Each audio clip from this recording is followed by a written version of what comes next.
മറ്റൊന്ന് 2002 വോട്ടർ പട്ടികയിലുള്ള ഗൃഹനാഥൻ്റെ ചിത്രവുമായിട്ടാണോ വരുന്നത്, അതോ നിലവിൽ ഇപ്പോൾ ലൈവായിട്ടുള്ള ഇപ്പം റദ്ദ് ചെയ്തല്ലോ, ആ റദ്ദ് ചെയ്ത വോട്ടർ പട്ടികയിലുള്ള പേരും ആളുമാണോ ഈ ഫോമുമായിട്ട് വരുന്നത്? ഈ 2025 ഇപ്പം റദ്ദ് ചെയ്തില്ലേ, ഇപ്പം നിലവിലുള്ള വോട്ടർ പട്ടിക എന്ന് പറയാമല്ലോ, ആ വോട്ടർ പട്ടികയിലുള്ള ആളുകൾക്ക് മാത്രമേ ഈ ഫോം ജനറേറ്റ് ചെയ്യാൻ പറ്റത്തുള്ളൂ. ആ ഫോമുമായിട്ടാണ് വരുന്നത്. ഈ വരുമ്പോൾ ഇവർ 2002 ഉണ്ട് എങ്കിൽ അത് ഈ ഭാഗത്ത് രേഖപ്പെടുത്തുക.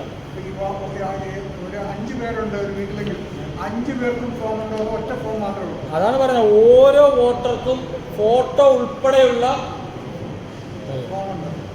ഫോട്ടോ ഉൾപ്പെടെ എന്ന് പറയുമ്പോൾ നമുക്ക് മനസ്സിലാക്കാം. എൻ്റെ വീട്ടിൽ 5 പേരുണ്ടെങ്കിൽ 5 പേരുടെ പേര് വോട്ടർ പട്ടികയിലുണ്ടെങ്കിൽ ആ 5 പേർക്കും കൊടുത്തരും.